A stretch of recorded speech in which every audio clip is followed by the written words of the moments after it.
starting entrepreneurs, they're like, hey, I'm a CEO, I'm supposed to have all the answers. No, you don't.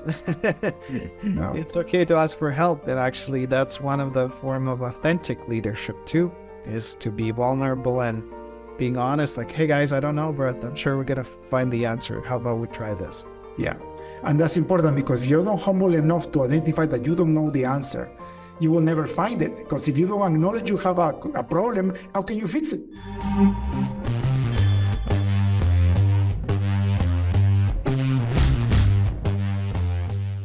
Welcome to the Leaders in Tech podcast.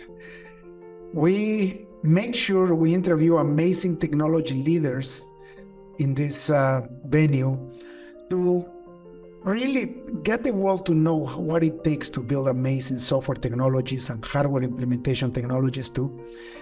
At the end of the day, technology has been built by humans and for humans, and we forget the human side, especially on the business leadership. We tend to forget that if it wasn't for technology, companies wouldn't be where they are right now.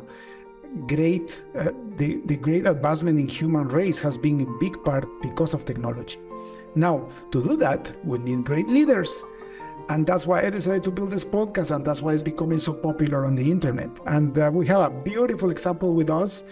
Ilya is with us. He's one of my best friends, entrepreneur, and also a great leader in technology. Ilya, welcome to the show. Thank you so much, David. Thanks for having me. Brother, can you tell me first your full name, because I always mess up last names. Where do you live and what do you do for a living? I'm Ilya Peskov. My family lives in a small town, Formosa, but our headquarters are in Kitchener, downtown Kitchener. We're located at the Catalyst 137 right now. It's a co-sharing space for startups and established businesses. And I'm a co-founder and CEO of Focus 21. We're a full-stack B2B software agency. And I fell in love with software when I was 8, and when I came to Canada in 2006, that's what I decided to do full-time. And long story short, we co-founded Focus 21 to build products and help amazing entrepreneurs and visionaries and subject matter experts across the world to build wonderful products. Beautiful. So we have a very special case with us today, because we not only have a tech leader, but we also have an entrepreneur, which is not easy to find. And that's why I invited you, Ilya, because I know you have a beautiful heart. You have grown so much in the industry, but you also have gone through a lot of the heartaches that it takes to run your own business. I mean, facing bankruptcy for me, it's been 3-4 times in my career, and you're still standing and you're still adding value. And the more we fail forward, the more we grow, right? So let's go back to the beginning. You just said that you fell in love with computers when you were 8 years old. That's crazy. Tell me how that happened. It was very, it was very easy. My uncle was a developer in early days, and in order for me to play computer games, he asked me to do some system administrative tasks for his main work. In fact, he was tasked me to install operating systems on empty hard drives, and I was allowed then certain amount of time to play on the PC. I think the first PC I touched was Intel 386. I remember the 386. And you're not that old, man. It started with just wanting to play video games, and he was smart enough to make me do something on the computer useful first before just getting access to it. So that's how it started, and I really liked just the whole feel. It felt very cool to have a computer back then. I guess you are the person with the earliest experience in computers by being productive on computers. Because for me, I started I think I was 15 years old when my dad brought a computer home, an Apple IIe. Wow, it was crazy, and I learned how to program BASIC on that machine. The Apple was so old that it didn't have a graphical operating system. It was still text-based. Sure. And most people don't know that Apple actually first they had an operating system that was not without a mouse and without graphics. Right? So how long did that last? How long did you help your uncle for? I think So he moved to Canada in 98. So that was about probably for 6 years. That he was mentoring you and you kept growing and evolving, Yeah. getting Yeah. involved? And then like I got my first computer at my home around 12-ish. And this is where I started to learn more about operating system again within the context of games. Right. And what happened on high school? What did you say to do? So high school was interesting. I actually was thrown in one of the really good school that focused on math. You were in... Yep, you're here. Focused on math and physics, and I didn't really like it that much. So I was still not aware then that like, hey, I would like to work in a computer science or as a computer developer. And even after graduating high school, I went to the radio technology instead of computer software development. It's only when I moved to Canada, I kind of reignite that old passion that, hey, I actually, that's something I enjoy doing and I should do it professionally.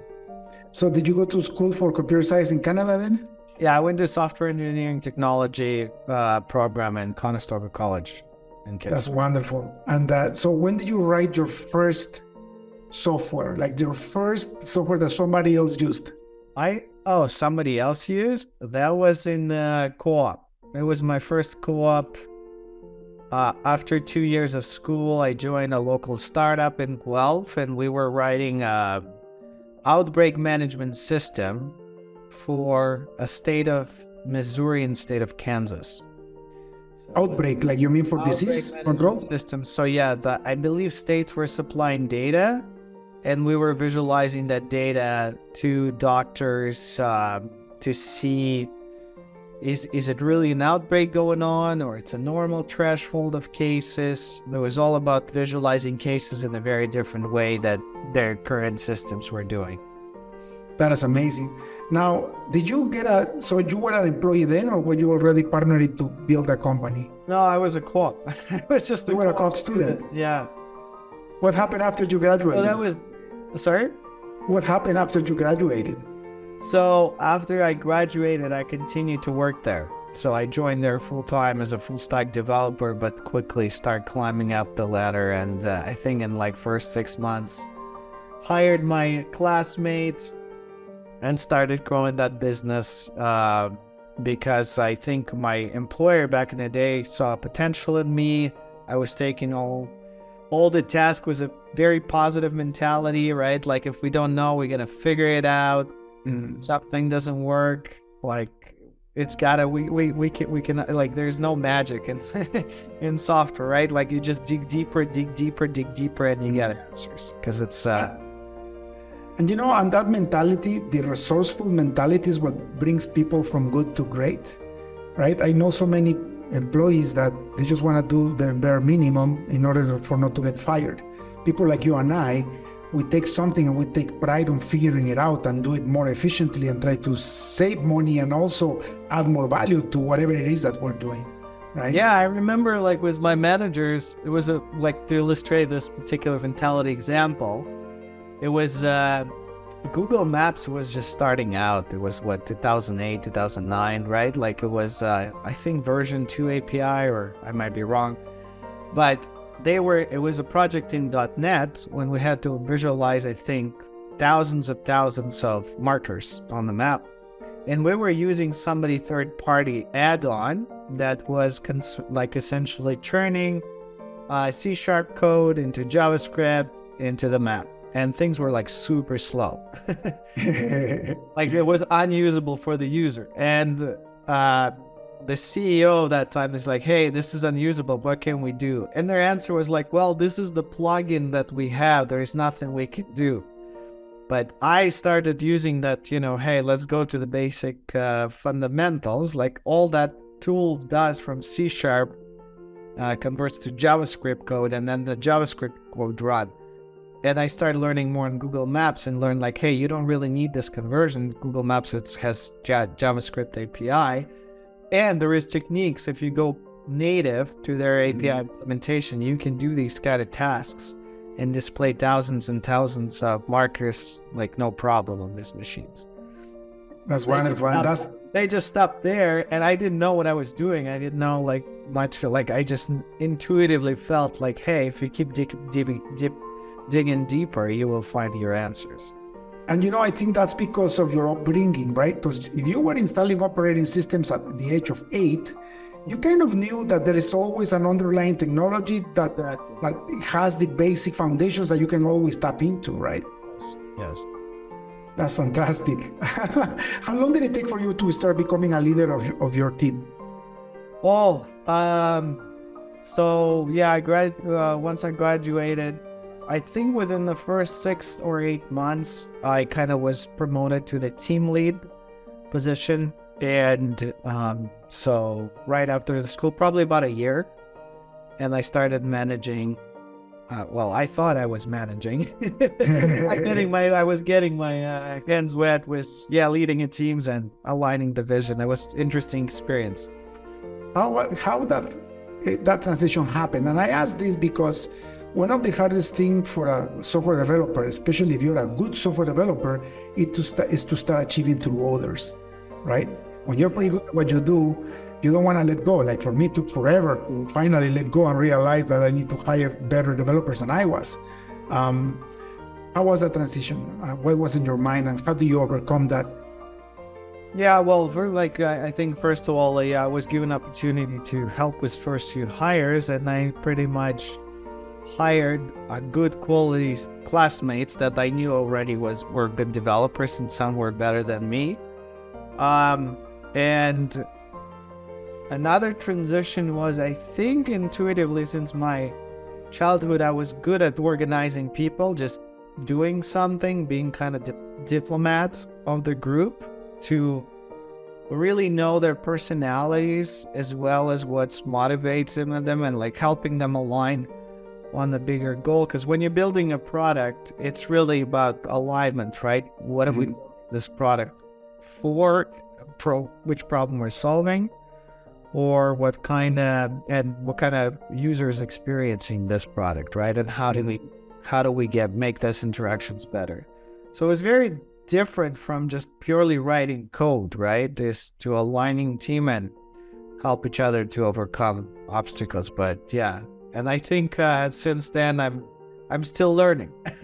Well, we all still learn, right? I know so for how long have you been running your own business now? So it's about 8 years.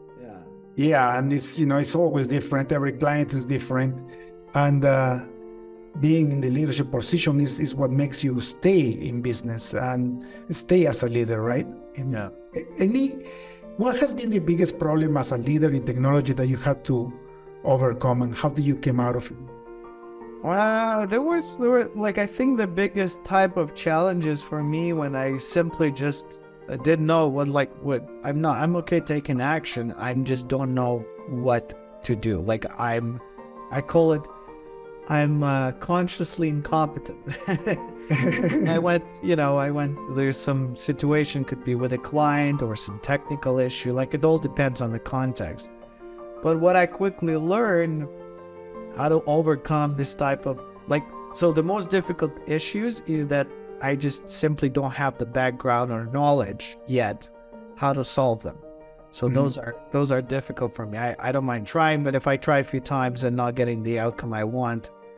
But I've learned tapping into peer networks, growth mindset people, building my network. I always believed it's all about growth. I was growth focused, and we've met through the Executive Committee Canada. That's one of the groups that helped me grow and learn a lot. So it's just back to that Google Maps example, right? It's I might not know the answer, but I'm sure some people out there do. Yet how do we bring more of these kind of experts in our life and have positive interactions with them? So it's relying on your network, on your groups to help you out with this difficult roadblockers.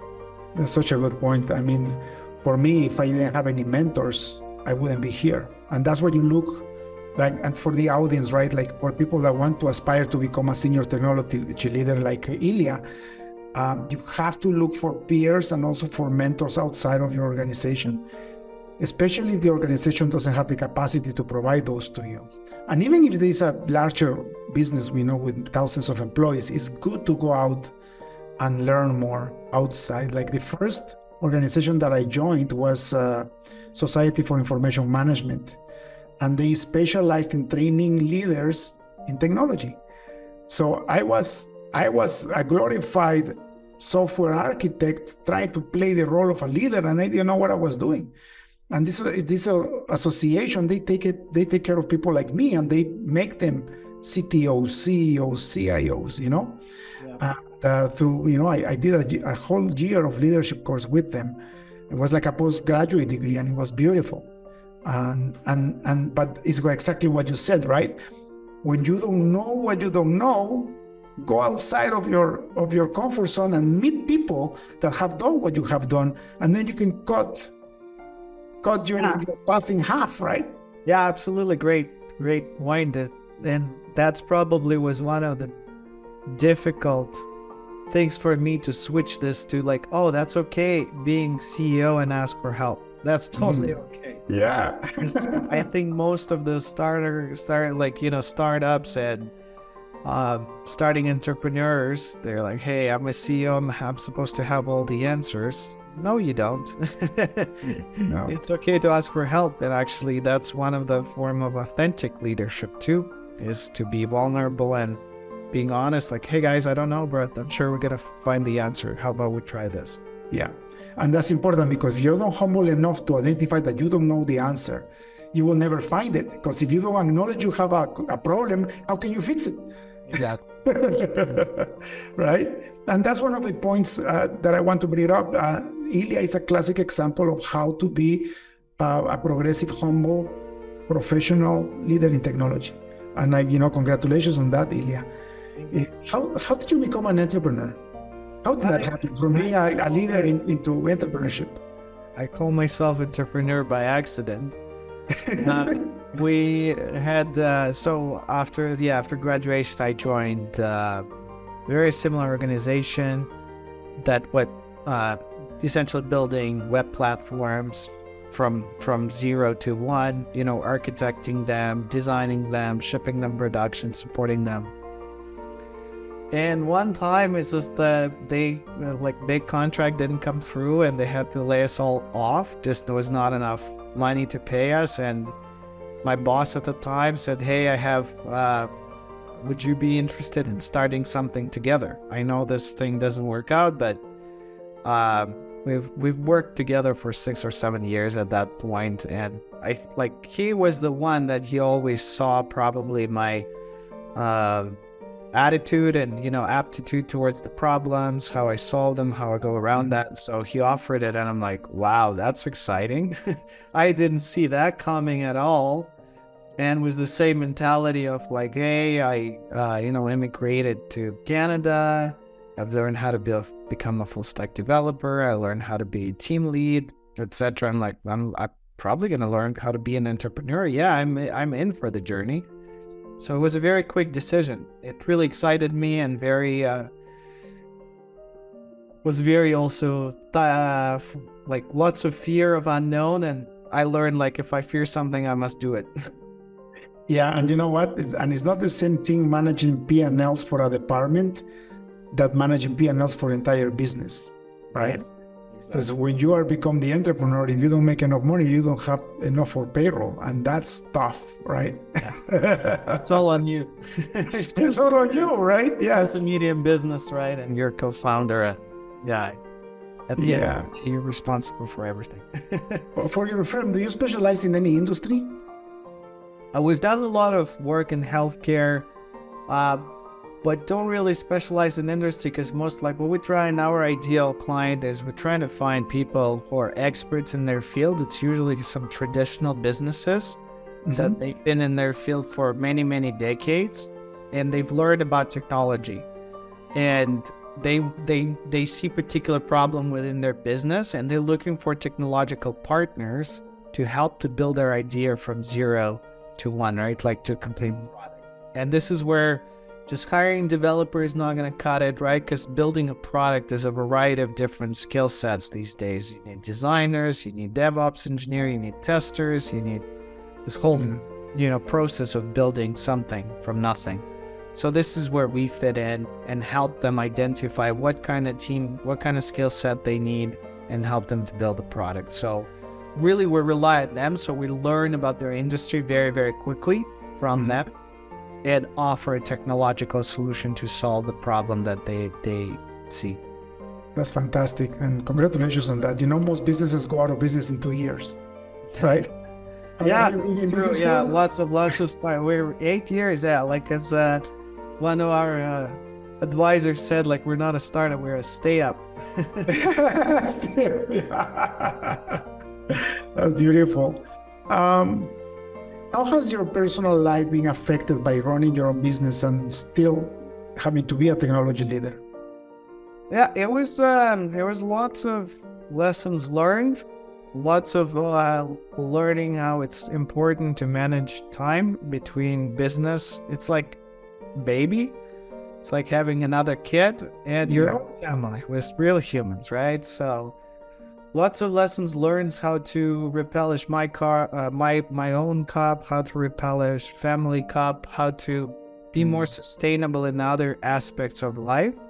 Because early business is very, very difficult, right? Like lots of things, lots of mistakes. Everything is on the line all the time.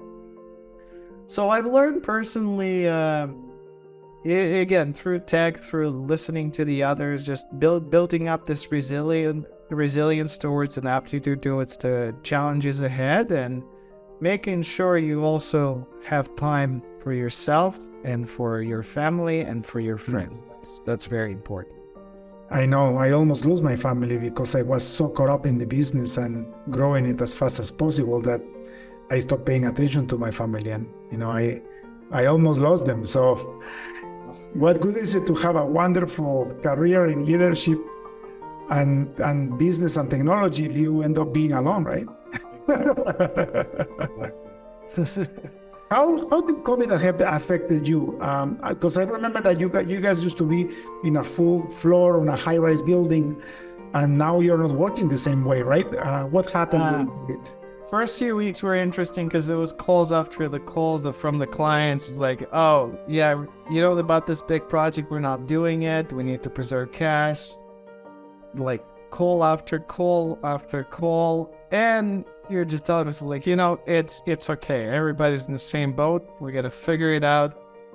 Obviously had to all go work from home, which turned out very good thing for us because we stayed at home. Everybody loved that format. We didn't see any decrease in productivity. That's good. Yes, I just enforced lots of meetings, lots of FaceTime together so we don't lose that momentum and energy talking with each other. And I think it helped us like more positively than negatively. It helped us focus on then like the new clients start coming in because I think lots of businesses started transitioning into digital space and needed more services, more work. So we just picked it up and started reaching out to new clients, fill up the funnel, and continue working. That's beautiful. What's your advice for people that are listening to this and maybe they own their own business and they want to start their own software platform? I know it's not for everybody. What advice would you give a business owner that is looking to automate their business? Like you mean to build something from scratch? Something from scratch. Well, it depends, of course, what kind of problem they're solving. Like our clients usually, trying to make some sort of business process faster or have it better managed than it's managed right now in real life. I would recommend the main thing is that do not let your vision of the final product misalign from the reality, and give it as early as possible in the hands of potential users. Get their feedback. It's one thing when a couple people looking at it and testing it, and it's different where you can continuously iterating with maybe some potential your early customers and listening to them about the features that they want and things like that. Because many ideas people tend to overcomplicate. Yeah. So like adding a lot of features in while customers might need just some couple simple things that save them time. Yeah. And also pay attention when you're creating something new. It's always about making some service faster. It's all about time. It's all about buying users back their time. So be careful, because sometimes it's like, oh, this is manual process and it takes a lot. We can introduce this new system and it's going to be faster. But is it? Can you do some user usability? Because you got to take consideration that you're changing behavior here. You're introducing, you got to be training needs to be done, and do some pilot testing. Is it truly, especially if their manual process is super complicated, is it truly making it simple or not? So, and what a good way to find out through the minimum viable product, right? Like go to market as soon as possible, fail fast and fail small. What I tell people is, if you're going to have problems, have them at the beginning where it's still in inception so you can pivot faster. Because there's nothing worse than building this empire of software program just to realize that it's not making a market fit, right? Yeah, it's exactly that. Finding product market fit, which is meaning like, hey, users, not your friends, not the people who want to make you feel good, but the real people like, oh yeah, this is actually great. This is making whatever I'm doing faster, or yeah. Right. For me, there is nothing more frustrated than finishing a software product for our clients and they don't use it. Yes. It has happened to me a couple of times, and even, we always get paid, but realizing that it was a mistake and whatever they planned didn't work out. So now I spend a lot of time at the beginning consulting with clients, making sure that their user base is on board, that the change management is in place, making sure that it's adding the right value before the project even gets started, right? And having early adoption where validation comes into play, right? Exactly. Build it and they will come mentality is very dangerous. Yeah, I've done that a few times. I built a couple of startups in my lifetime and they flopped because I thought, I'll build it and they will come. No, you invite people to come in and check your idea and then get them to use it early enough to see if there is an adoption, right? Exactly. It's beautiful. Ilya, what's in the future for you, brother? What's in the future for us? We're focusing on growing. I really would love, one of the things I was really, along my way, I always love to give back personally by sharing everything kind of level every year. I've learned something, sharing with other entrepreneurs, just in my network or somebody who's earlier than me, just sharing everything I've learned so they get where they want to get faster. So one thing that excites me about the future is having maybe our own fund at some point for investing in the startups and offering more services along the investment side and helping lots of early stage startups finding their product market fit. I find it's very exciting and rewarding working with those entrepreneurs and helping them. Yeah, because you're always in order to get there, we gotta grow.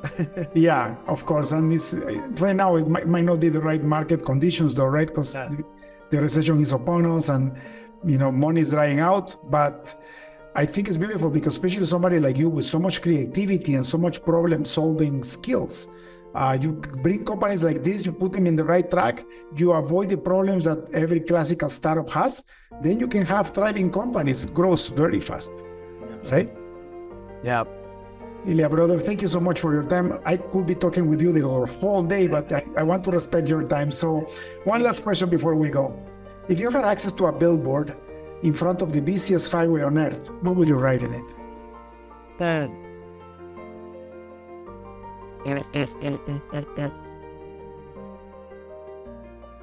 I would probably just put something like love is the answer. Don't forget it.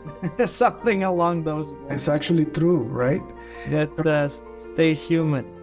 Love is the answer, and it's true, right? This podcast is about technology leadership, and it's based on humans, like I said in the beginning. And love is Love is the answer for sure. Like if you do something with the right intentions to bless the other person, if you take a project and what you want to do is bless your client with your services, that's love.